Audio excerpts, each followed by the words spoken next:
Podcast starts now. Welcome all to what used to be known as StraightioLab, but for today, the one magical day of the year, it's GaytioLab. Happy in celebration Pride. of Pride. Happy Pride. Happy Pride to all. Happy Pride to everyone in America only. Mm-hmm. So let's start there. Of course. Happy Pride. And when we say pride, we mean we're proud to be American. And on top of America only, I'd like to narrow it even further to specifically the coasts. Yeah, the coasts. And when we say LGBTQ pride, we mean gay men. Mm-hmm. So gay men, we're proud to be gay men in the United States of America. Specifically the large cities. That's right. And of course, not every large city. And of course, not every large city. I'm speaking specifically about the pride of being in a creative city. Yeah. And what would qualify as a creative city, do you think? I think it would count as either New York or Los Angeles. Do you think is just those two? Oh, actually, I'm getting word it's just New York. That's what I thought. You hadn't gotten the memo yet. And in fact, I'm getting word it's only like a few specific parts of Brooklyn. Well, but also downtown Manhattan. Well, You don't think it's downtown Manhattan? I'm just not sure anymore. I have to tell you, a lot of parts of Brooklyn are even less creative than like the Upper East Side at this point. Well, I'm not including all of Brooklyn, George. I'm being which specific. parts? Okay. Bushwick. Wrong. Okay. Which You've been part? gone too long. You've been gone too long, Sam. Bushwick is now all families that live in 2 bedrooms and they have 5 nannies. And all of them, you know, they are on paper creatives, but what that means is that they work in advertising. Okay, well then I don't feel pride anymore. How about that? Wow. It's official. If I can't feel pride in proud to be an American, and by American I mean a person in a creative city, and by a creative city I mean New York, and by a part of New York I mean just one part, and that means Bushwick, Brooklyn, then I'm not proud anymore. I actually think we can make it even more specific and say that pride is only for if you are Sam Taggart or George Civeris. And it kind of, excuse me, we haven't brought you in yet. And I think that it can be like, there's something beautiful in making pride more exclusionary rather than more inclusive, don't you think? Wow, this is so true. We're taking the debate about like whether bi girls bringing their boyfriends to pride is good or bad. It's not about that. It's not about that. It's are you me or are you you? Yeah, like I'm sort of tired of trying to negotiate who's included, who's excluded. I know one person who is included, me. I've always been there. I've gone every year. I've gone to some event. You know, some years I go to like a big parade. Some years I go to maybe some counter programming, or maybe I'll go to Reese Beach and just with my girls. And we'll be like, God, we're so glad we got out of the city for the big parade because we don't want to be around all the riffraff, you know, some of whom are not even included in Pride. And so I think it's nice to know, you know, if you look at the data, I've always been included. And if you look at the data, you've always been included. So how about we start there and then start rebuilding the LGBTQ plus community around just the two of us? I think that's an amazing idea. What an awesome orbit to be a part of. And you know what's interesting? Today, actually, we have chosen the 3rd person that we are inviting into the new and improved LGBTQ plus community. It starts with one. It starts with one. And I was like, you know what? Let's like start with someone we trust, someone we think is definitely LGBTQ plus. Like I've seen her at Pride events. I know that she associates with a certain kind of community. And I think we can start with her. And then as we go, we can just rebuild. Okay, the rebuilding starts now. Please welcome to the podcast, Patti Harrison. Thank you so much. I'm sorry I had an outburst. I just didn't realize you were building up to including me in that. So I'm really glad that it went there, and it taught me a little lesson about being a little more patient about, you know, that maybe I could be included at the end of something that it sounds like at the start of the conversation about it, I'm not included. And I think inclusion is more important now than it was before, but not ever. Okay, that's a really good point, Patti. So when would you say inclusion was most important, and when would you say it was least important? Yeah, I don't feel qualified to talk on that. But you're one of the 3 people. You're one of the 3 Pride. only LGBTQ plus people. Okay, so I have to say, I am woman born woman. I was born with eggs, ovaries, vagina. Really, when I was born, it was really small. Huge. Breasts grew as I grew older. I thought, Awesome sauce. weren't you born with big double D's? Okay, I guess we're just gonna go there. You guys we're are one of just those gonna pods that goes there. go there. A D. A D. Oh, it was A single D. Yeah, and they thought, my mom thought she was having triplets in the ultrasound. Yeah, but it was just your huge breasts. Each a breast. But it still was as much pain, I think, as delivering triplets, because they had to deliver me head first, then the left one, then the right one. Oh, I see. And the ass was huge too, but Yeah. not But there's as. no measuring system, so you can't say how big exactly. Yeah, we're still so behind. Actually, in why science. isn't there a Why measuring is system? that's a really good point. It literally, like, it's just as much of a big deal. And I actually say this as, I'll say it, a man with wider than average hips, often I will have to Google wide hips. Wait, is that true? I've never clocked that about you. I mean, listen, I'm not saying I'm not saying I look like a monster from a cartoon or something, but I'm saying, there are certain proportions that the default man has, and my hips are slightly wider. And I would like to say that as someone, since moving to Los Angeles, I've noticed my ass getting smaller and smaller by the day. And I would like to measure actually how much ass is being lost daily. I do want to But just there's no way. follow that up, Sam, by saying it's interesting you're saying it since you moved to Los Angeles, when in fact, I believe it's because of an injury you can't exercise. Is that correct? But because of this very injury, I'm doing way more leg and glute work. Oh, so your ass should be getting bigger. It should be getting bigger, and yet, the day-to-day life in Los Angeles just doesn't work the ass in the same way. Can you tell me what the injury was, or is that I threw my personal? back out. I had a herniated disc. Oh, I'm So sorry. I'm doing physical therapy. Back pain is really tricky and complicated and hard, and it takes a Oh, while. it's the real deal. Well, I'm sorry it's making your ass shrink. No. Yeah, I think all chronic pain is fake. But back to Patty's various qualities at birth. I only date men, and I've never been sexually attracted to women. Okay. Okay.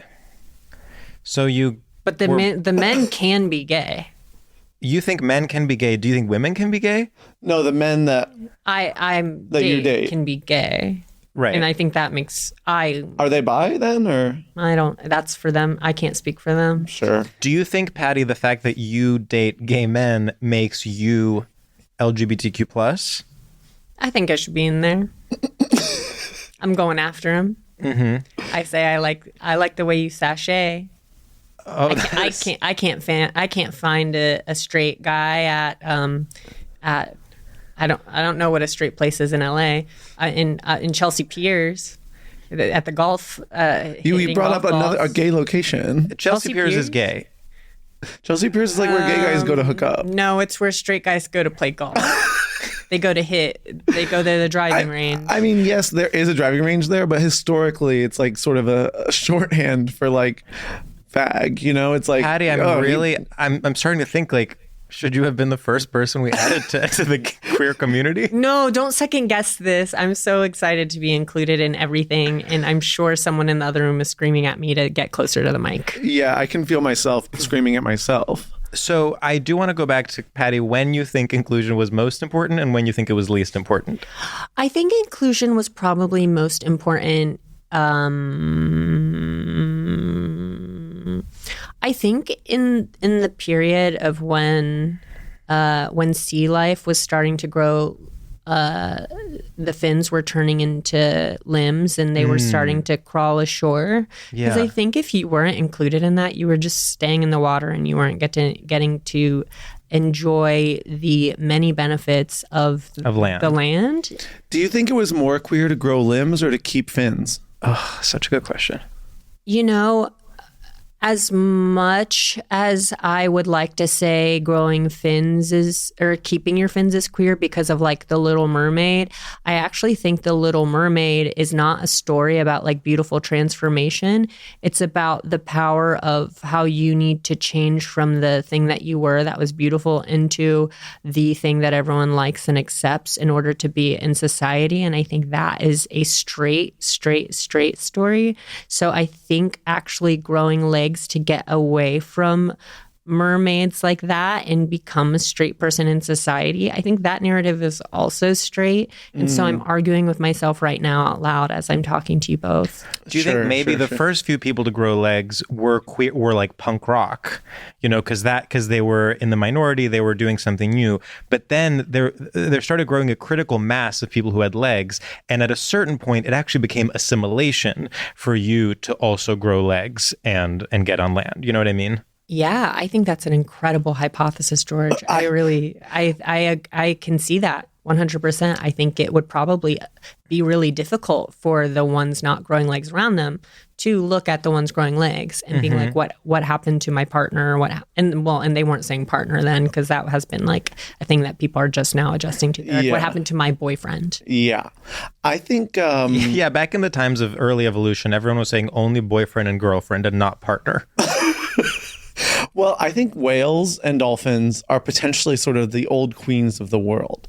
You know, they're sort of like, well, back in my day, that we didn't have all this bullshit. You were queer or you weren't. You know, it was sort of that vibe. Oh, well, what I will say is whales and dolphins are actually like a more recent evolved species. Are you serious? Yeah, sharks have experienced less change. Oh my God. In like the hundreds of millions of years of evolution, I guess that they've experienced. Dolphins and whales are relatively in that recent sense they mammals. In that sense, sharks are sort of similar to old, you know, like an old conservative regressive person. You know, they have the bite to them, and they're a little bit like, this is my turf. Get off my Gran Torino, Clint Eastwood coded. Yeah, being like, I hate what you are, but you're lucky I'm here. That's right. To save you from gangs. But then, you know, of course, it also goes all the way around where people become so afraid of sharks and become so anti-shark that then sharks are in fact under attack in the way that, you know, certain boomers in America like don't have a pension. Yeah. I guess sharks are under attack in the way that maybe like transgender people are trying to use a bathroom. Wow. Wait. Like they think sharks. They think sharks are dangerous. They build up this like fake fear that sharks are going to go into the bathroom and like and hurt women when sharks literally can't go into the bathroom because they are in the water. Oh my God. So. I really like the idea. So I had never thought about it like this. Starting a metaphor, but then collapsing the divide between the real and the metaphor. So the metaphor is that sharks are like trans people, but then the reasoning is that they couldn't go into the bathroom because they're sharks. They're in the water. Yeah. Yeah. I want to say that, you know, metaphors aside. Yeah. There's this thing, I read an article that was about how sharks are like being more protected by environmentalists. And so like beaches actually are more dangerous. And I'm like, wait. No, this is the give and take. The shark metaphor can apply to every single thing in life, which is they are deadly, but we have to protect them. And our role in this world as people is to figure out that paradox. Yeah, I do think that sharks are naturally in that environment and they're a sign of a healthy ecosystem. And I think if you're in any area where there's like no fish at all, then that's a sign that the ecosystem is in peril, or maybe you're swimming in like dirty water where they're dumping chemicals. It's just an inherent risk of going into the ocean if you like to swim in the ocean. But a lot of sharks, if you look at the statistics, it's kind of astronomically low. It is so insanely insanely improbable that you will ever get bit I know, by a shark in your lifetime. But like so many people like say they're in the beach, they're at the beach maybe once a summer. You know, the way I'm hitting the beach, my odds are going up astronomically. You think you're especially in danger, Sam, because you're going to the beach a lot over the summer. Especially, I'm victim number one. Plus, I know how sharks think, and they're gonna see me frolic, and they're gonna say, "I'm gonna take him down a peg." I'll know way you swim. Yeah. You splash really hard. I'm splashing. I'm flipping. I'm riding the waves. They say you don't trim your nails so that they're like your toenails are scraping yourself and you're getting little cuts. Yeah, blood is always flying everywhere I go because I live so freely that that blood flies out of my skin, and so I know that I'm a target. Well, I think that's really scary. I think with like the HIV. Thank you, Patty. Keep going. Thank you for bringing that up. And I feel like connecting in my brain right now. I feel like it's coming. Basically, like the AIDS crisis. It's like that. Even though that like gay people aren't the only people who get AIDS, they became kind of like this target demographic for like the way the narrative publicly tried to add that as like another way the gay community is like a pariah in some way, or that they're unfit. If we allow them to grow, they won't be able to take care of themselves because they don't have self-control. Beach life is not necessarily like intrinsically gay, though I would say being gay is intrinsic to beach life.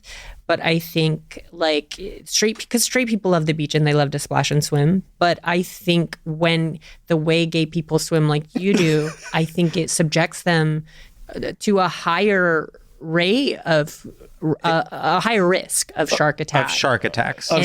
We have to be really careful not to correlate those things. You're absolutely right, Patty. And I think it's like in the same way that during the AIDS crisis, organizations like would sort of promote safe sex rather than promoting like, I don't know, conversion therapy. We need a like a harm reduction model for the epidemic of gay guys being bitten by sharks because they like the beach so much.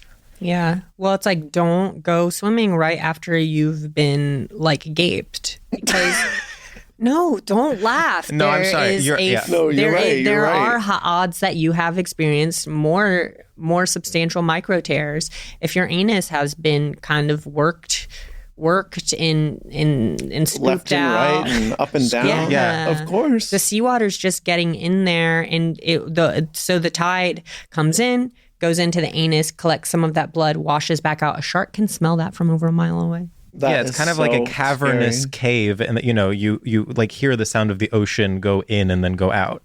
Yeah, and the sharks love that. Yeah, and they'll take anything. They don't want to eat people, but a gay asshole like that's so worn out, it's kind of prolapsing into the water. Probably looks to them like some like regal sea cucumber. Well, that's the best part of the animal. Yeah, it's like if even if I've been vegetarian for 5 years, I see a delicious steak, medium rare in a stunning French bistro. We're talking au poivre sauce. Yeah, I'm gonna crave it, even if I'm trying not to eat meat. I've been vegetarian for a real long time, and I've never craved meat. Oh. Okay, I'm trying to agree with you, Patty. I'm trying to further your argument by adding a metaphor, and suddenly you are icing me out. What is a poivre sauce? Thank you. I wasn't gonna say it. What is a poivre sauce? George, you guys need to move out of Los Angeles and come back to New York because you are losing cultural references left and right. A poivre sauce is a peppery sauce. Have you never heard of steak au poivre? No. That is like George. This is not normal. I'm sorry, but I'm hearing people clacking on the comments being like, Team George, Team au poivre, go to Lavador in New York. I love steak. Steak au poivre sauce is like a peppery sauce. It's one of the French sauces that you can get with steak. Are you saying it's like gravy? It's or gravy like ketchup. It's not like ketchup. A1. Call me when ketchup joins the chat.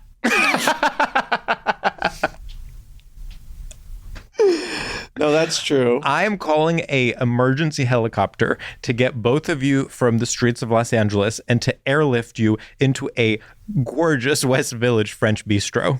I'm watching Sex would and the love City. that. I have not heard a plow mentioned once. I don't like helicopters because they're really unsafe. But if you got a plane, Do you think Are they really unsafe, or are they like a Wait. shark situation? helicopters are a very unsafe way to travel. I would implore anybody I know never to fly. Wait, really? Yeah, genuinely. The statistics for helicopter crashes are crazy. Helicopter pilots will tell you this.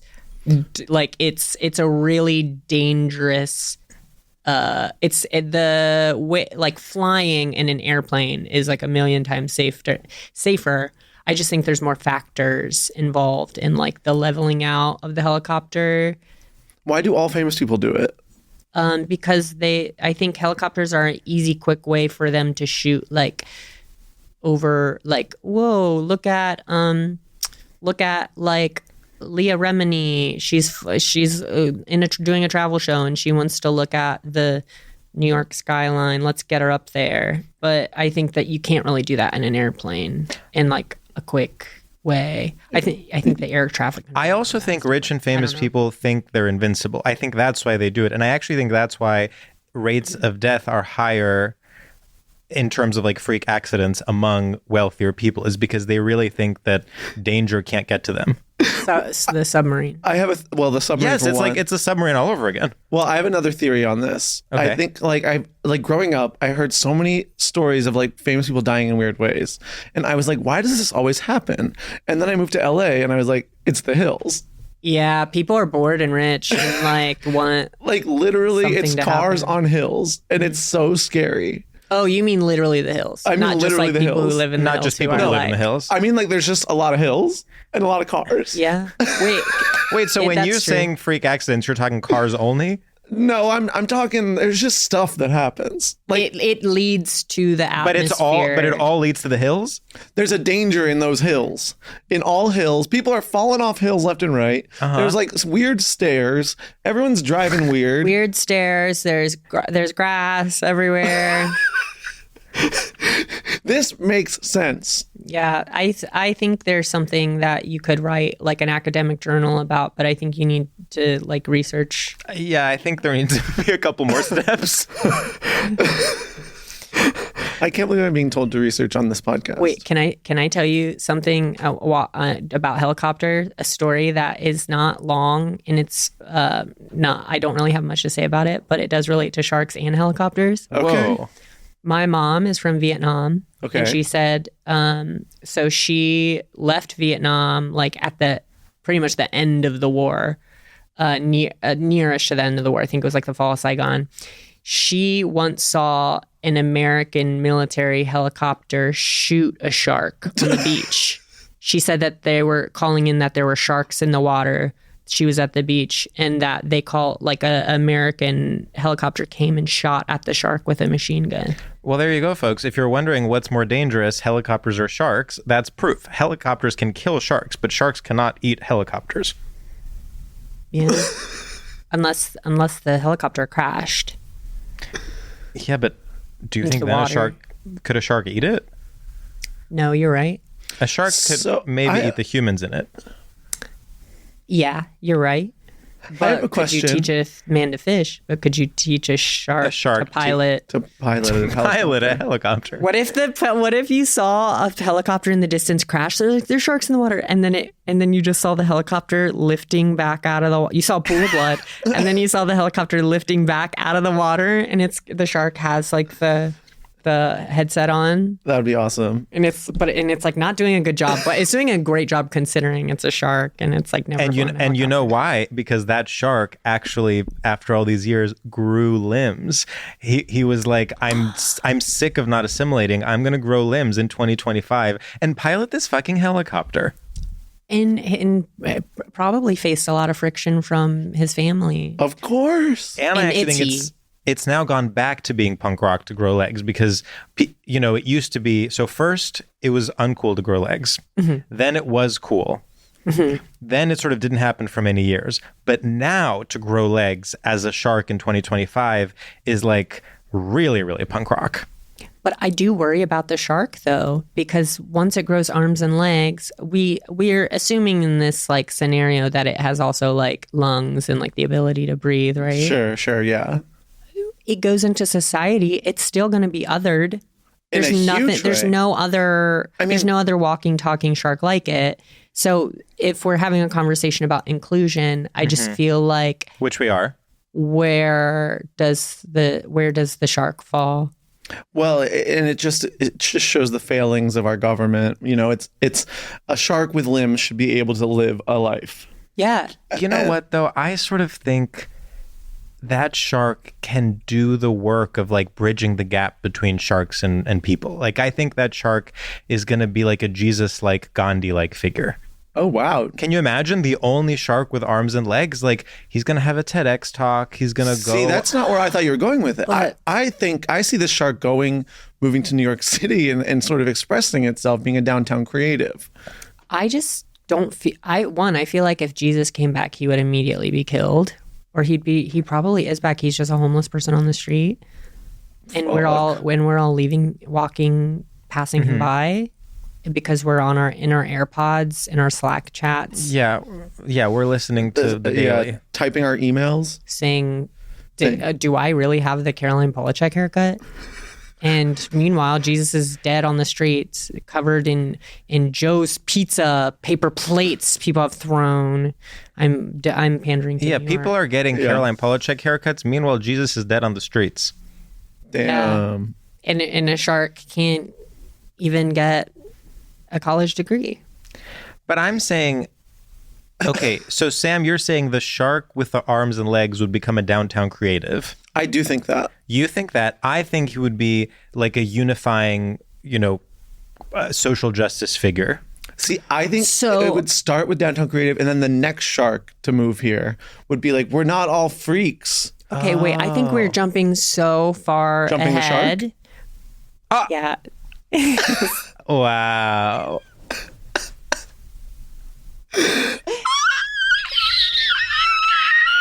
Oh my God. That's the shark's TEDx talk. Well, that's what I was gonna say. Is we've like jumped so far ahead. We haven't. It's like the shark speaks English. The shark, because sharks I don't see, have I see. lips. No, you're So You don't need lips to they speak have English. the like extending jaw, but I don't think it would be able to talk the way that we could talk. Okay, so I agree with you, Patty, but I think you're missing one key thing, which is there are already like marine biologists who study sharks and shark language. So one of them would be called to be an interpreter, and the shark could, in fact, communicate with humans in that sense. You're right. Thanks for checking me on that. There are marine biologists who study shark language. Yeah. Yeah, so we're all set. They say, "What is she saying? What Right. is she saying?" And she's saying prolapsed anus, prolapsed anus. I haven't had that in a while. Yum, yum, yum. I'm going to Reese. I'm going to Fire Island. Okay, so maybe that is what the shark with arms and legs would do, is like maybe try to fit in at first, be rejected, and then be like, you know what, fuck this. Like, I'll show them, and then go to Reese Beach and eat all the gay guys. On land. Well, maybe On land. it's like, I'm going to eat the gay guys, but then it goes and the gay people are like, "Oh my God, come hang with us." Yeah, they're like, hey, Diva. And this is where it gets to the downtown part. I see. So yes, Sam, you're right. The only people that accept the shark Yes, now you're getting are it. like Keith Haring, like Basquiat. Well, people who probably were facing the direct repercussions of the AIDS crisis. Of course. Oh my Or God, who it connects. And struggled that's, with that. they are saying, people are saying, there are articles being written that are like, hello, there are parallels between the shark with arms and legs and the AIDS crisis. Exactly. Should we do our first segment? Yes. Have we started recording? Yes, but just barely. No, just the let's last 5 start- minutes. I think let's start now. Okay, podcast starts now. Oh, yeah. Patty, our first segment is called Straight Shooters. And in this segment, we test your familiarity with and complicity in straight culture and gay culture, because it's GaytioLab, by asking you a series of rapid fire questions where you have to choose this one thing or this other thing. And the one rule is you can't ask any follow-up questions about how the game works. Okay, that's great. I was just worried for a second. It was called Straight Shooters. I was going to have to be like Kyle Rittenhouse or something. But yeah, I can do this. Okay, Patty, Yeah. pick your brain or dick on Maine.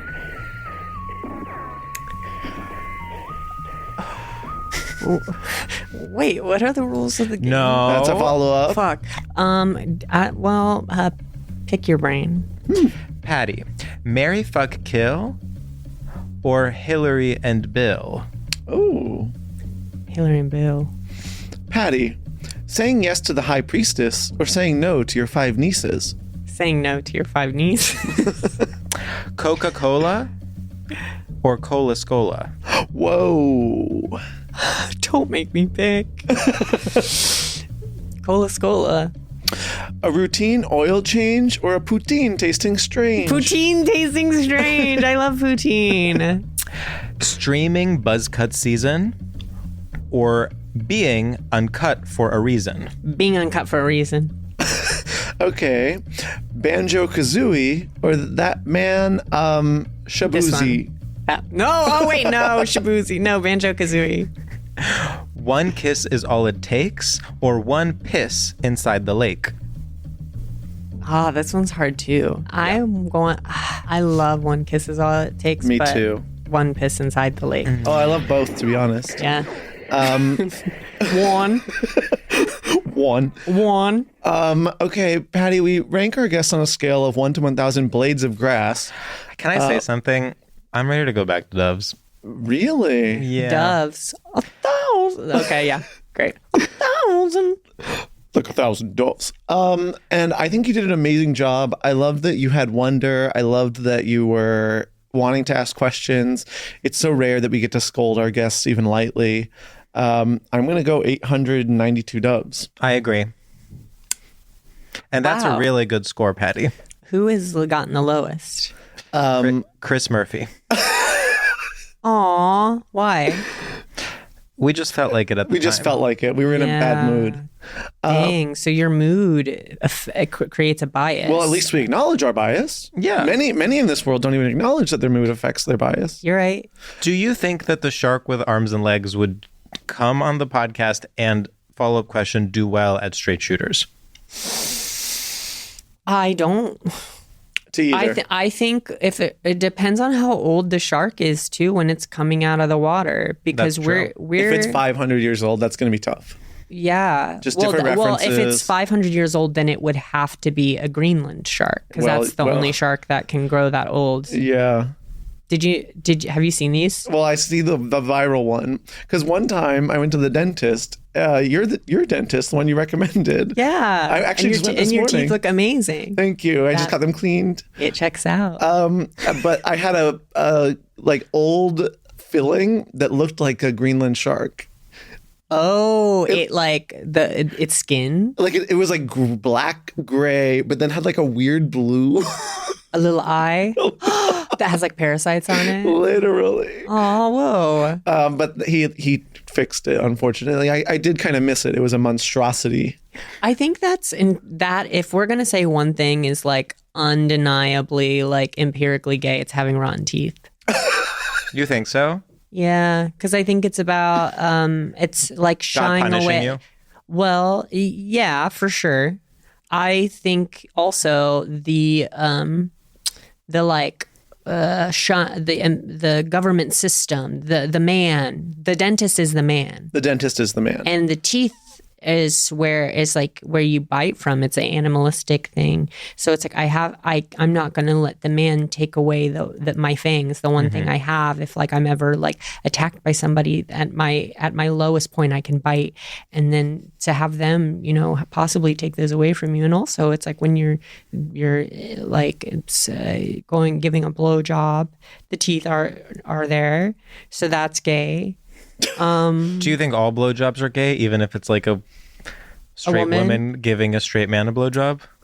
I think if she is wearing anything but like she can be naked and it's straight. She can be in bra and panty. It can be straight. She can be in a tank top, no bottoms. It can be straight. But if it's tank top and like basketball shorts, it's gay.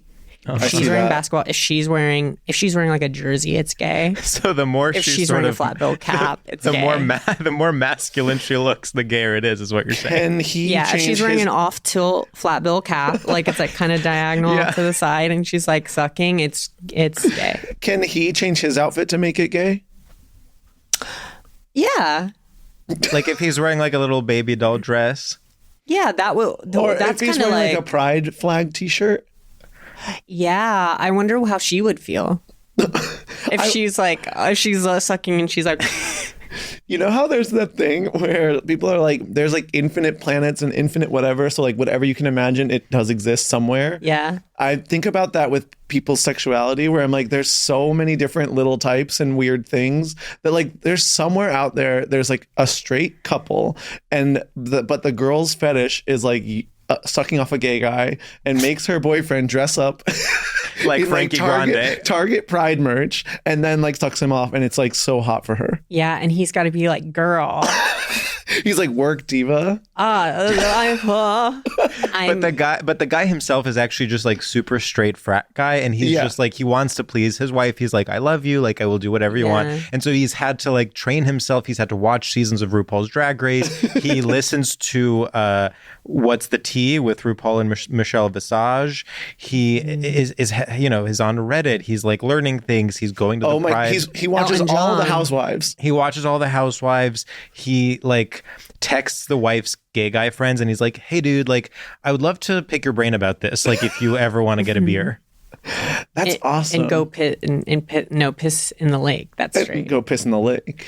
Well, I do think like that 100% exists, and I think I know women who are straight women who are attracted to gay men, who like are attracted to the femininity of gay men and constantly like have crushes on gay men, and I think that's beautiful. And if that straight like Wall Street bro actually can dip into that space, that's really evolved for him. No, that's really evolved. You know, and I would say if maybe there's probably a woman out there who like wants to force her straight male partner to transition as a sexual kink, and he probably is like, yeah, I might do that. Well, I'll try it out. Yeah, I'll try it out. You think he would do that?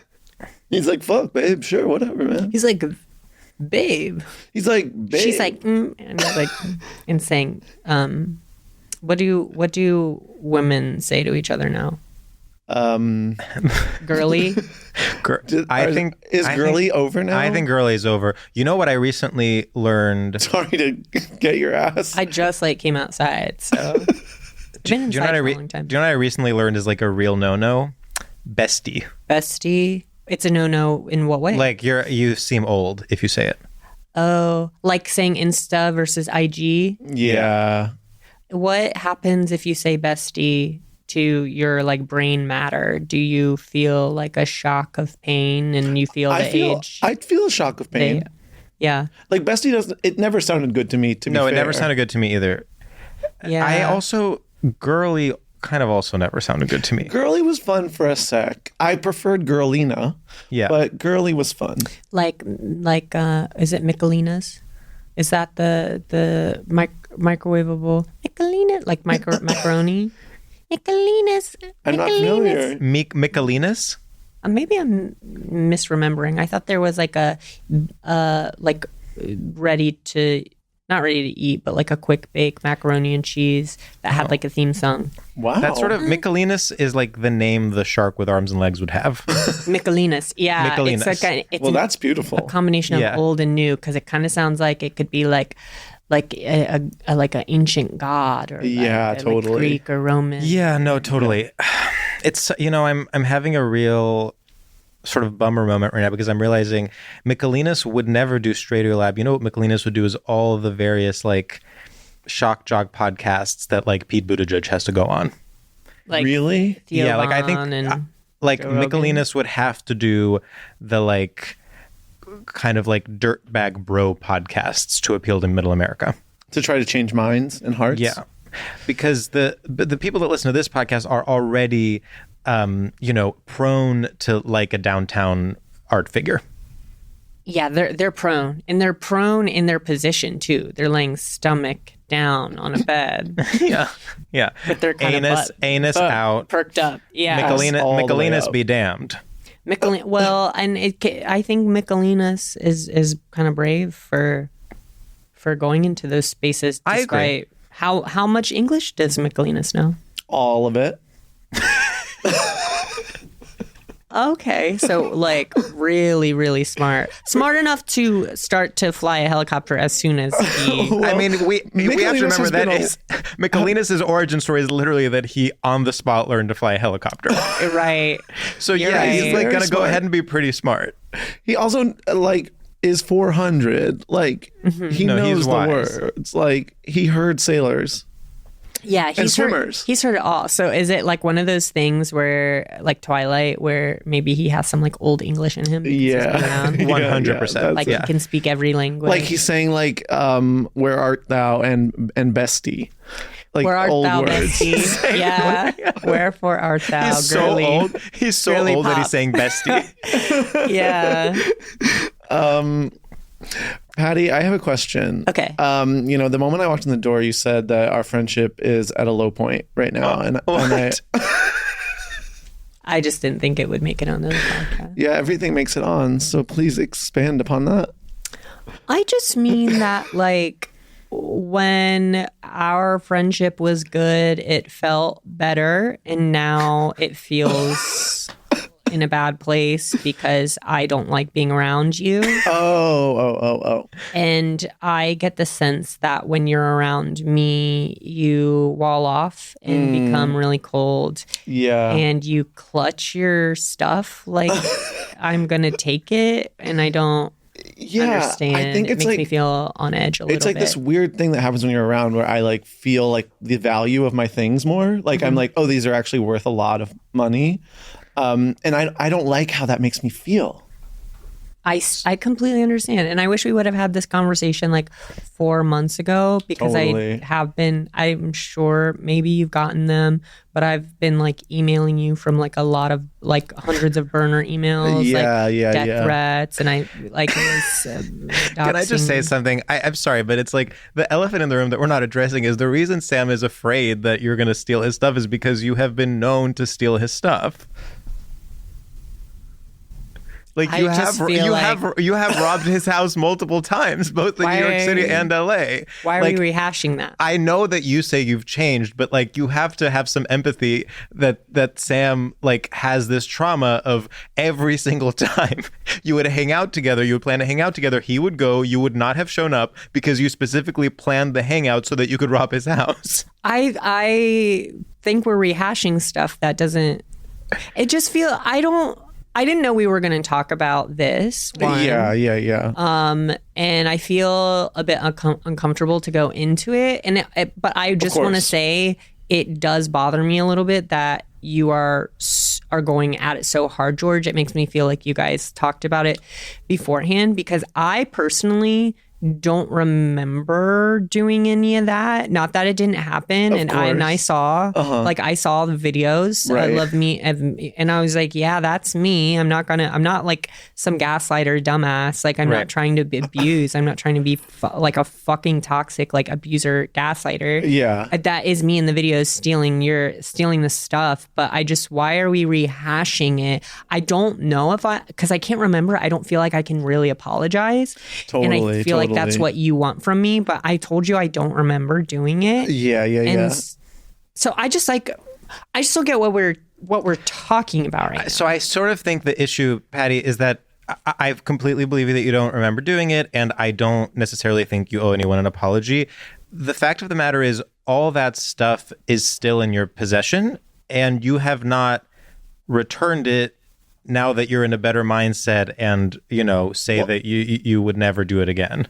And there's this thing that keeps happening where like, so you'll steal like, say like my Prada shoes, like you'll steal those.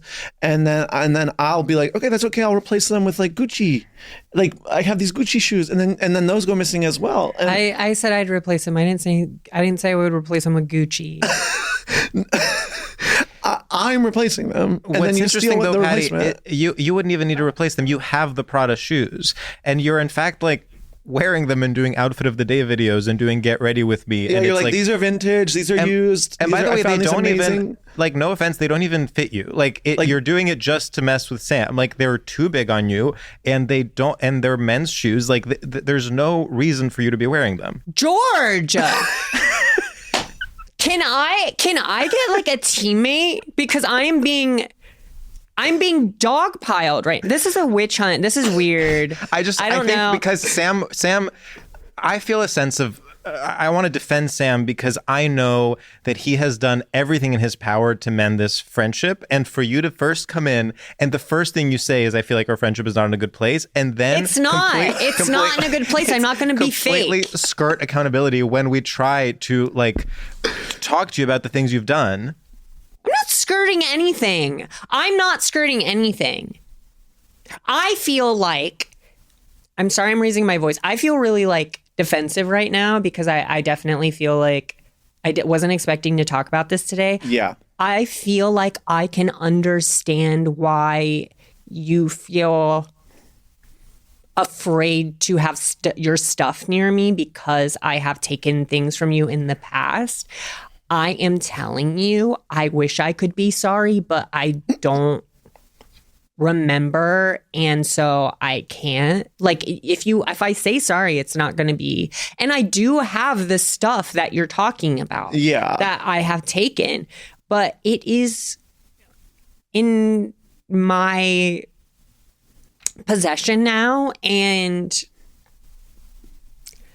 I feel like all of a sudden, like, even though I didn't ask for this, like, I think I just was like, had a lot on my mind that day because I had to go grocery shopping and my grocery list was huge. And so I had a lot on my mind. I wasn't even paying attention to the fact that like I was like stealing from you.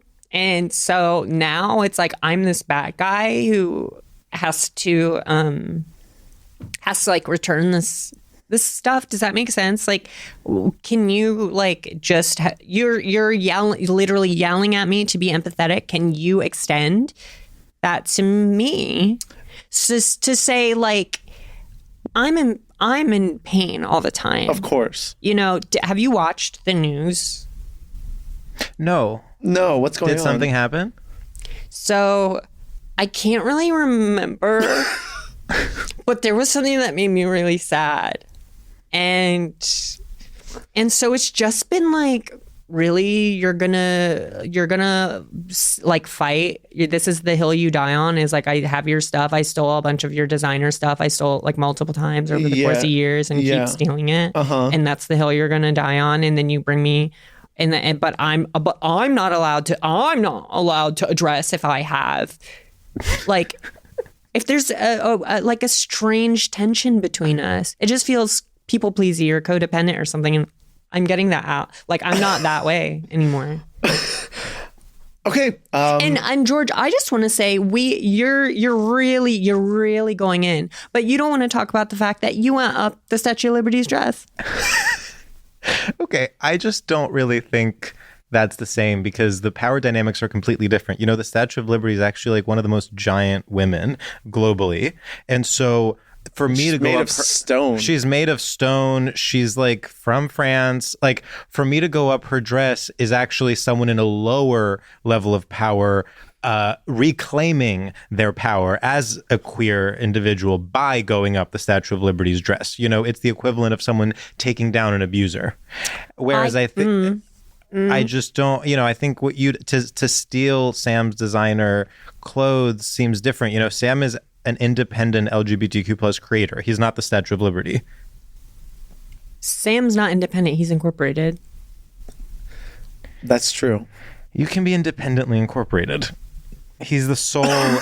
he's the sole shareholder. I'm the only employee. Well, what I'm hearing is that you think that a woman of any size, it doesn't matter, like that, like her size, a woman's size determines if she has agency or not. If like a man should get to go up her dress, if she's literally a bigger woman, you're like, That's crazy, George. I mean, and the fact that she's like, why are you trying? It's like, okay, she's like a foreigner, like, okay, and I'm allowed. Like, you've flipped it on her that maybe because she's like, it just reeks. It just reeks of like this disgusting sexual dominance gay men assert over straight women that we see at the bars and in the clubs. Patti, I just have one follow-up question for you. I love those boots. Where'd you get them? Yeah, I happen to remember buying those for my wrestling practice.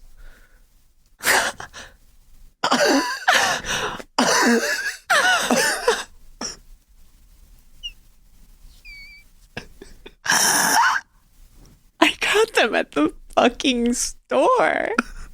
Which store, Patti? Which store? Your wrestling practice store.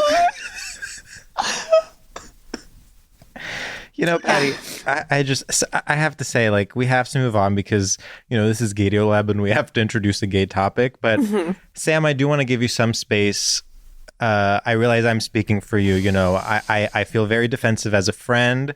We talked about this and we said, we're having Patti on and we want to like do it right. I want to give you a chance to finally just say your last word on this.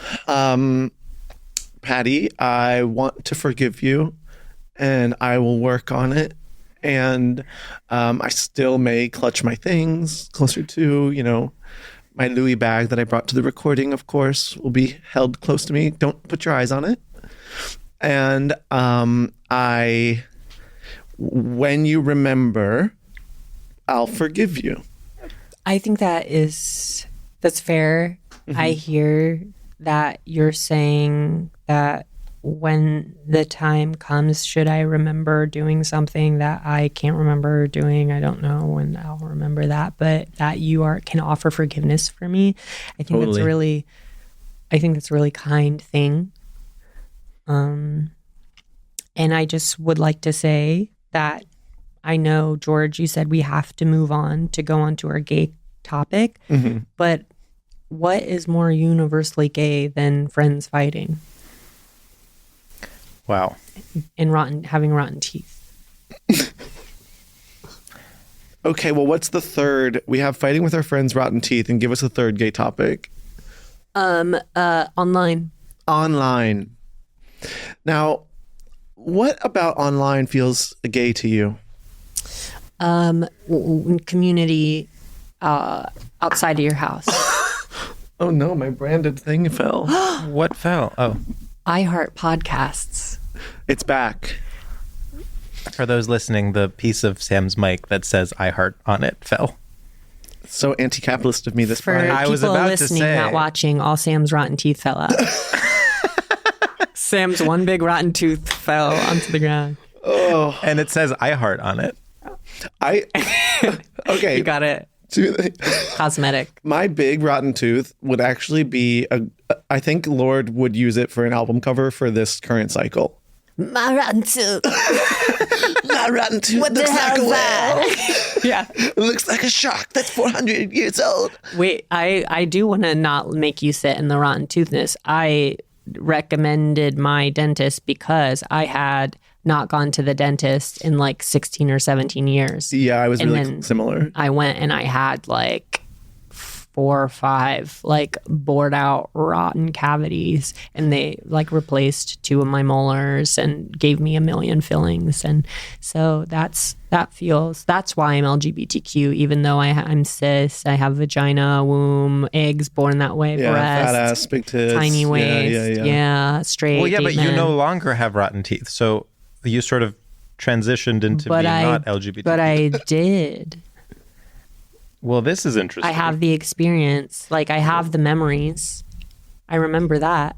Is But it you're enough to different have now. memories? So you remember your teeth, but not stealing all my things. Is it enough to have memories? I just think we have to not rehash that. Sorry, we're not rehashing that. I think you're not able to move past the pain of it. And Yeah, I have, whenever I go to the dentist, your name shows up on the screen because you referred me. really? Yeah. Does it say my dead name? No. Does it say Patrick? It says Patti. Okay. It does say white. Yeah. Huh? That's I really wish you didn't say that, Sam, because that is personal information and it is in fact my race. Maybe it's my race, maybe it's mine. Maybe do they just frame it weird? Yeah. You're white, right? Yeah. Pretty much. You've got some flavor. Folks. Have you ever been with a girl like me before? With rotted teeth? I was gonna say something sexy. Oh, like what? George, sorry if you don't mind watching just for a minute. Kind of my... Oh, he disappeared. Did he... He didn't like... He really hated that. Is he still here? George, are you still here? George literally left. That must have made him so uncomfortable. Sometimes it's like when like straight stuff is happening, he like acts really like weird. Well, he's going to the bathroom to jack his cock off. And he can't. Maybe that's it. Maybe he's like so disgusted, but it's like it turns him on. He's like, he's disgusted in himself that he's so aroused. Yeah, because he wants to be like this gay guy who like knows what a poivre is, and like actually he's just like a fucking straight guy. Do you believe him when he says a poivre is pepper sauce? He'll just be spewing bullshit, and I just nod and I say, sure, whatever. Why do you do this with him? You don't have to do this with him. You could do it with me. No, the contract is like really strict. Oh God. Yeah, like they've got my balls in a bind. Well, I can help with that. my pussy can help with that. Help how? It can untie the bind. It's like prehensile. It's like, you know how people can tie cherry stems with their tongue? Uh-huh. My pussy can help you get out of legal what is it? Tribulation? That's cool. So why didn't you want to be a lawyer?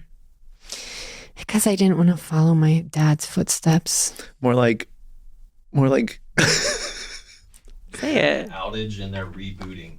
Okay. Should we stop? Or unfortunately we have to keep all of this, if possible. But we could also just wait till George is back now and then be like, and now he's back. Wait, what joke were you gonna make? That your dad's pussy was doing all the legal work for him. No! That's not okay. My dad's dead. I know, but like you said he was a lawyer, like, and you said that, like, I just am sort of saying, I wonder where you got it. My dad's pussy. Oh, George is back. Are you okay, George? George, are you okay? You're back. I know, but we're just figuring some other stuff out. I can't really see you, but you guys should keep talking. Well, I was just worried that because it just went dark, that it was like the scene in The Dark Knight where Maggie Gyllenhaal gets blown up. Yeah. Well, just to catch you up since you were gone. Yeah. What happened while I was gone? And we're keeping it all in. Yeah. Well, yes. We realized something about you. Oh my God, what is it? Yeah, we just realized something about you. What? Well, that you're a sick pervert. What the hell? And that, when Patti and I were having a connection, you had to turn off your camera and mic and leave the room to go jerk. Yeah, it made you uncomfortable to see that Sam and I's connection could go further than yours. I'm sorry, but this is such bullshit. Like, I literally came in here, Sam, to defend you. I had my talking points for Patti. You said Patti abuses you all the time and steals from you all the time, but you were not brave enough to confront her. So can you help? And I said, okay, like, I've always had a good relationship with Patti, but I'm like down to ruin my own relationship with Patti for the sake of your Prada shoes. And now suddenly you're turning against me and allying with your former nemesis.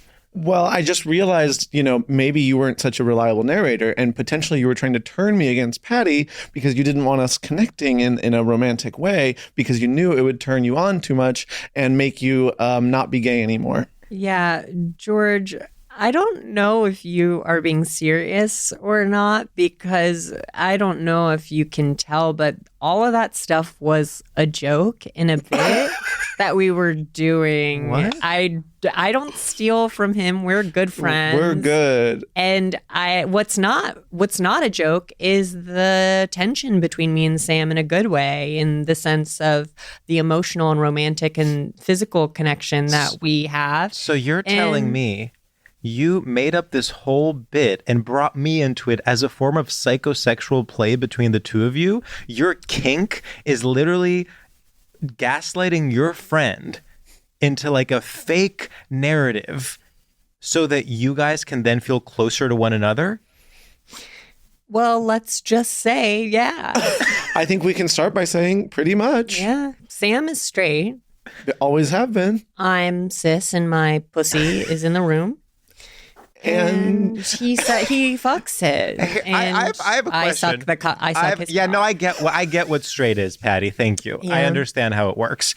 Oh, really? I have a question. Yeah, I bet you for do, you pervert. And so, Patty, you're one of those 6 straight women whose kink is that they want their straight husbands to act gay. And this has been a long-term bit where Sam literally pretended to be gay his whole life, started a podcast with me, did it for 5 years. Also, it could lead to this moment of confrontation. Yeah, and I think it's funny that you think there's only 6 of us. There are so many more of us out there than you could ever imagine. And you know what? After that 5 years, every time a recording ended with you, he came over and he fucked me. Fuck. Yeah. Yeah, it was crazy. I said, what did you say? And he's like, we talked about art pop. And I was like, Yeah. That is so sick, Patty. Well, it would be sick if you didn't get a big kick out of it, Georgina. Here's a question. Georgina. Do our other guests and producers and iHeart and Will Ferrell, are they all in on it? Oh, this thing goes really deep. I mean, if you think Bowen and Matt are straight or are gay, you aren't paying attention. So you're saying Bowen and Matt paving the way by having their podcast was also part of this sick psychosexual game? Pretty much. Yeah. It's not sick. It's actually a very sustainable way of life. It's unconventional, sure. But it's Pride Month and love is love. And love is love. And that's, I think, a thing that we could talk about is gay hate and how unwelcoming and intolerant gay people are about other kinds of love. Here's my question for the two of you, the happy couple, is where do we go from here? You know, do I keep acting as though I don't know about this for the sake of our careers, for the sake of our podcast deal, and I guess for the sake of your relationship by extension? Are you planning on, I don't know, eliminating me now that it's all out in the open and this is all over? Oh, yeah. You also missed that part of the conversation. Which is what? Well, I told Patty that, iHeart has my balls in a bind. And Is that another one of your kinks? Let's just say that I offered to unbind them with my pussy. So I guess we can just say that, but I would in fact like a little more context in terms of just materially what that means for me. Well, if something's in you know how women can tie a cherry stem with their tongue. And some with their vaginas. Well, some can do legal documents with their vaginas. Can do legal documents? Do you mean sign legal documents or like create them whole cloth from scratch? I mean, it's really interesting you bring up the word scratch, because a lot of women call their pussies their gash. But see, my pussy stayed the same size ever since I was born, and it's so small I call it my scratch. So when men are fucking me, I say, "Oh my god, yeah, fuck my scratch." And then when they're like, "Where do you want it?" When I'm about to come, I'm like, "Come on my scratch." So interesting you use the word scratch. It is interesting. Yeah, that is really interesting. Honey, George, I think you need to just drop the act to yourself. What do you mean? Let's just say going up the Statue of Liberty's dress isn't the only thing I've seen you do. Patty, I really don't want to talk about that. Oh, we've seen you at Union Pool, hanging out with those 26-year-old women. That are wearing Deftones t-shirts that are cut into little kind of like crop tops. Yeah. Not even just regular straight chicks, kind of alt Brooklyn types. Semi alt. Did you say Brooklyn Dykes? Types. Yeah, Brooklyn types. Listen, I keep getting older. They stay the same age. Whoop, there it is. Whoop, there it is, George. We knew perfect. It. We knew it. I don't think I like to keep those parts of my life separate, and it has never affected my performance on the podcast, nor have I implicated anyone non-consensually into my own sexuality, which is valid, by the way, especially during this month, Pride Month, where I'm one of 3 LGBTQ plus individuals in the entire world. Although we'll see how many are left by the end of this episode, by the way. And so I don't think I've never been dishonest with anyone. Whereas you two have literally strung me along for 5 years. I'm going to need years of psychoanalysis, Freudian psychoanalysis, 4 times a week in order to get over this. Well, it's interesting that all those girls at Union Pool know exactly who I am. They know who I am when I'm with them. They know who I am when I'm in the studio, and they are okay with it. And they know who you are when you're in their guts. Yeah. Do you have a problem with that? I just think it's a bit. I think you should win a gold or silver medal for the floor routine you just did in front of us. The amount of gymnastics you had to do to convince yourself. Yes. The amount of gymnastics Yeah. you would place. You're doing enough gymnastics. You're like Simone Biles. Well, call me Simone Biles because I just stuck the damn landing. No, we're saying that the gymnastics you're doing to gaslight yourself into thinking that you're gay when you're actually straight and you're fucking a bunch of semi-alt girls at Union Pool. Not that you stuck the landing on your own. Are you are not Simone Biles and sticking your landing on your own. You're Simone Biles in the Olympics, like before, where she didn't do well. In that regard, but you are Simone Biles in the sense of being an excellent gymnast, in the sense of your ability to gaslight yourself in doing gym. So, what's your favorite position with a Union Pool girl? What's my favorite position with Union Pool girl? Yeah, with one of the Union Pool. What's your favorite position you like to do when you have sex with the Union Pool girl? What is my favorite position I have to do? How dare you ask me something like that? To me, that's a valid question. We're all adults. We all what's yours? do it. Well, doggy, of course. Doggy? Of course. Of course. Of course. Of course. Doggy. That's what you two do together when I'm Always. I'm away? Yeah. Just pretty doggy. much. And then Patty keeps talking about her scratch. Yeah, she says, scratch that scratch. Scratch that scratch, she says. And then you scratch and scratch. Well, then I think we're getting a little far away. I don't call my pussy a scratch and then say scratch that scratch, because you don't scratch a scratch, you scratch an itch. And I would not call my pussy an itch. That has other weird connotations. I wouldn't say fuck my itch. Right. This is so gross. We can talk about online. We can talk about the online world. And I don't think we can talk about online. You know, Patty, I just want to say, like, this episode was supposed to be a celebration of LGBTQ plus culture. We started out with like an innocent little bit about like, oh, ha, ha, ha, like we're being exclusionary. Of course, it's kind of a commentary on discourses around inclusion at Pride. But, you know, everyone who's listening knows that our hearts are in the right place. We did a big bit about how you're the third person, whatever. You know, all of it isn't good fun. Now suddenly we're in such a grotesque place, and you're asking me what my favorite sex positions are with barely legal women that they're fully legal. They're 26. They're 26. That's a very respectful age. We know you're straight. We don't think you're creepy. Yeah, other than the fact that you went up the Statue of Liberty's dress against her consent. How do you know that it was against her consent? She has that sign that's like, immigrants, like, come on in. Yeah, I'm an immigrant. My career is going to look very different when this episode's over. And I think In a good way? No, I think in a bad way. But I think what I'm struggling with is, where do I personally go from here? I don't think I am masculine and straight enough to suddenly transition into the straight podcast space. I think you could. Yeah, try it right now, really quick. Did you watch the game last night? Fucking. I was playing paintball.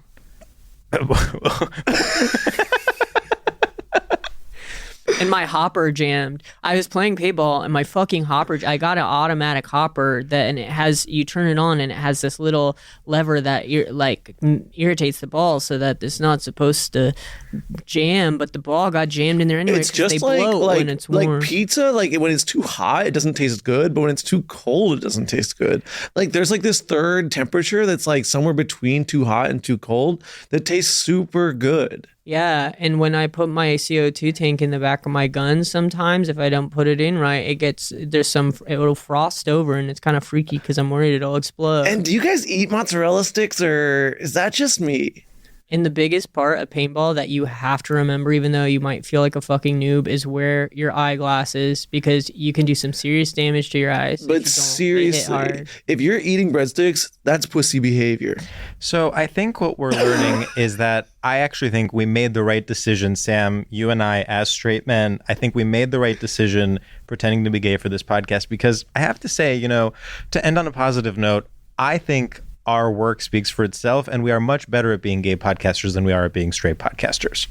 Okay, I completely agree. I agree. And I sort of am let's like, go back to pretending. I think it's like we can consider this a form of healing. Like, I forgive both of you, you forgive me, and that's final.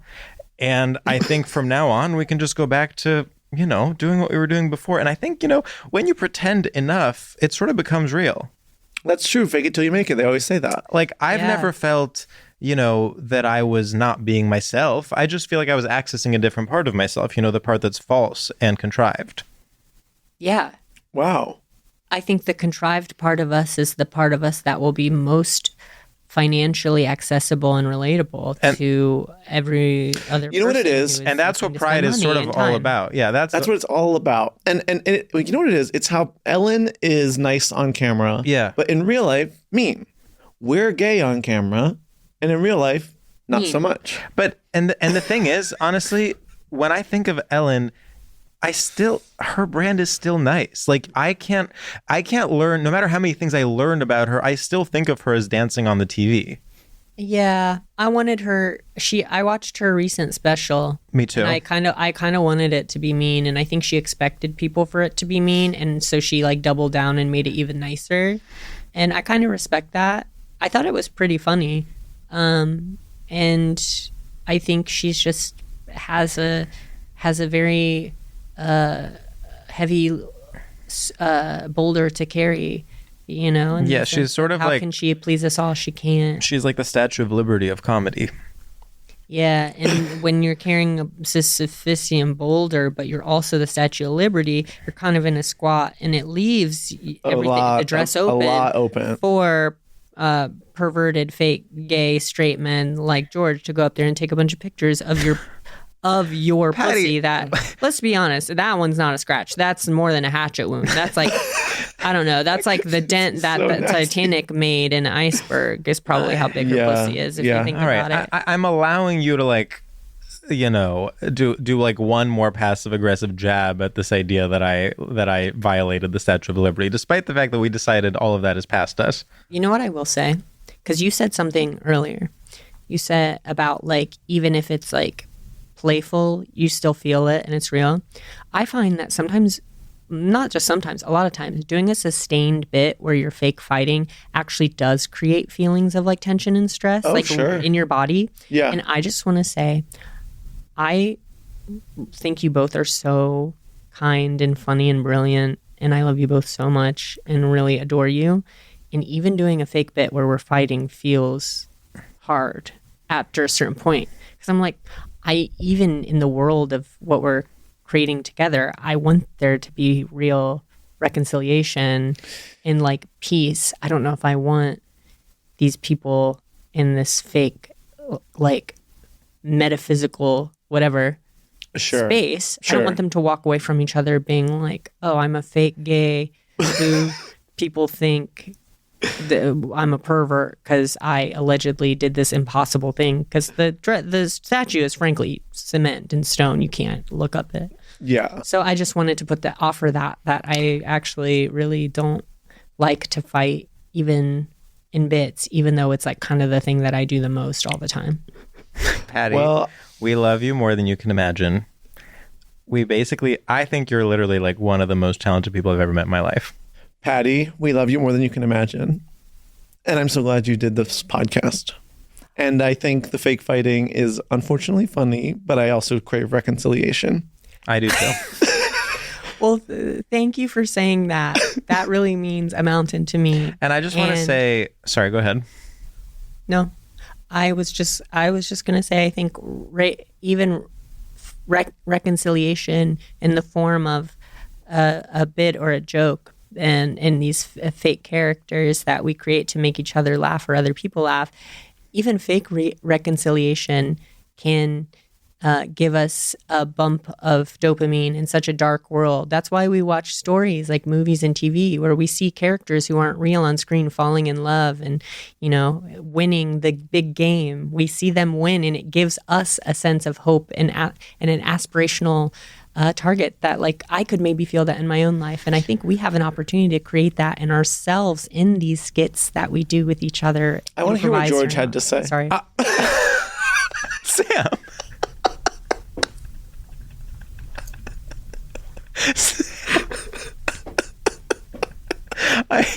I actually really liked what Patti was saying, and I think a common theme that I'm seeing. Yeah, I liked it. I just wanted to hear what you had to say. A common theme that I'm seeing is this idea, both with Ellen, with straight and gay, with bits and not bits. This idea that sometimes fake can be more real than real. Like there are certain actually authentic things that can only be expressed within a fake context. Yeah. I liked what Patti said better. Really? I think what George said has more bearings to be like a TED Talk or to be like a thesis in an academic journal. I'm just saying that. I like saying academic journal. Mm-hmm. Well, call Michaelitis and tell her to get cooking on that. Is Michaelinus. It's Michaelinus. Sam, are you okay? It's been a long time since you were on the UCB stage, right? Yeah, it's been a long time, yeah. Oh, so what I was going to say before, and now I'm pushing it, because I already said one thing and now I'm saying a second thing. What I was going to say before is that in terms of the real tension that exists when you're doing a bit, one thing that I noticed is that when you guys were allied against me, I felt especially marginalized because I'm also the only one in this studio and you're both together in the other studio. George, and actually, I'm so sorry. When Sam and I were doing the bit with Patti, I was like, oh, this is good because I feel there's a connection that's happening across the country from this studio to that studio because we are creating this triangle. But then you guys are already close to each other physically. Already, I feel like there are things I'm not getting. There's body language I'm not getting. So for you two to then, gang up on me felt especially pronounced.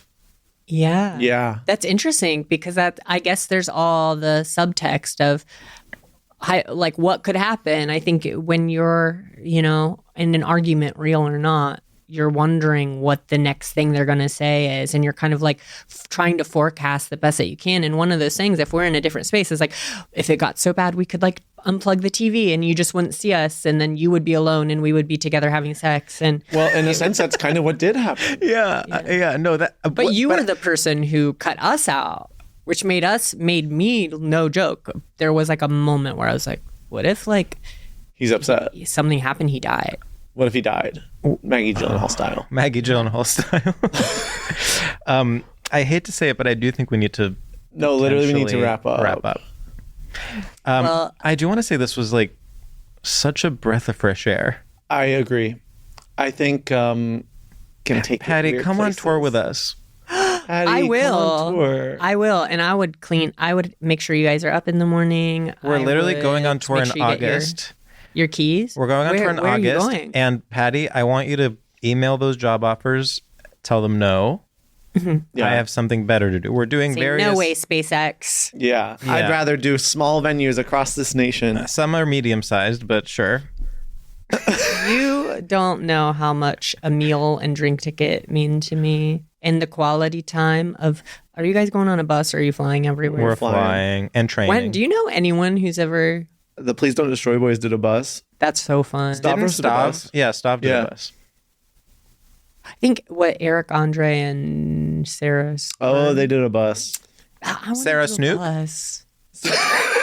Eric Andre, Andre, Sarah Snook. Snook were on tour together, right? And they did a bus. That's what turned into the picture of Dorian Gray where Sarah Snook plays 37 characters. It was originally this like really extended bit with Eric Andre. She worked She's it out so on the road. inspired by She worked it his out on the road. character. She was really work, inspired by Eric Andre, actually, I see, who yeah. turned down the role of Shiv initially in Succession. Yeah. I don't watch it. So. Well, when you watch it, you'll be like, oh, that was clearly supposed to be Eric Andre playing that role. Yeah. Well, Shiv is like you could call your penis a Shiv, and then so my pussy being a scratch, it would make sense. You guys are taking your buddy comedy hour on tour. Scratch and Shiv. Well, Scratch and Shiv. me and Sam got to have our own little aside when you went away in the dark, and I think I would love to have Sam go away in the dark, and then me and you have a sexual moment too, George. I know. Okay. Let's. Are we even going to do our final segment? Should we do it like so fast? We're going to do it so fast. Our final segment, now that we're all gay again in the right ways, we are going to give a shout out to anything that we are enjoying. People, places, things, ideas in the style of it's 2001, you're at TRL, shouting out to your squad back home. I have one, George. I'm ready to go. Go. Okay. What's up, freaks, losers, and perverts around the globe? I want to give a huge shout out to Kylie Minogue's Slow. I think this song is so damn good, and I heard it at her concert, and everyone went buck wild. And ever since then, I've been like, damn, this song is so good. The music video is amazing and sexy, and I'm sort of like, I think she deserves more credit, and I know every gay guy on earth thinks this, but I think it too now, and I think it in a bigger, better way. XOXO Sam. What's up, freaks and losers? I want to give a shout out to sort of like THC or CBD based cocktails, maybe a canned mocktail, things that are non-alcoholic that I can drink. Patreon listeners know this, but I have to be, for various medical reasons, Cali sober for the next 6 months, and I am not going through this summer without having specialty drinks and without feeling like I'm in an altered state. So if you are a brand that can help me by sending me any sort of non-alcoholic thing that can get me buzzed in any other way, I don't care what's in it, quite frankly. It can be harmful chemicals that are bad for my body and the environment, but as long as it's not alcohol, please send it to me. DM me on Instagram. I will send you my address. I don't care who you are, and I would love to try some drinks, and I'm happy to do an on-screen unboxing. So you have 6 months. Please start sending them now. I'm at George Civeris on Instagram. Woo! What's up, freaks and losers? What's up, freaks and losers? I want to give a shout out real quick to rides. I just started going to theme parks again. I love I haven't been in like 10 years, and I just started riding roller coasters again, and I forgot how good it feels to be shaken around and thrown upside down and feel G-forces and stuff. It really makes me feel in my body. You can't think about anything else, and I really think like it helped me kind of like step back in touch to my inner child who has been abused, neglected, and stinking it up inside there for so long. So I just want to say thank you, rides. Thank you, rides. Well, thank you, Patty, for an amazing episode, and we'll see you soon. Love ya. See you in New York. I love you. Bye. StraightioLab is a production by Will Ferrell's Big Money Players Network and iHeart Podcasts. Created and hosted by George Civeris and Sam Taggart. Executive produced by Will Ferrell, Han Sani, and Olivia Aguilar. Co-produced by Bei Wang. Edited and engineered by Adam Avalos. Artwork by Michael Fales and Matt Grubb. Theme music by Ben Kling.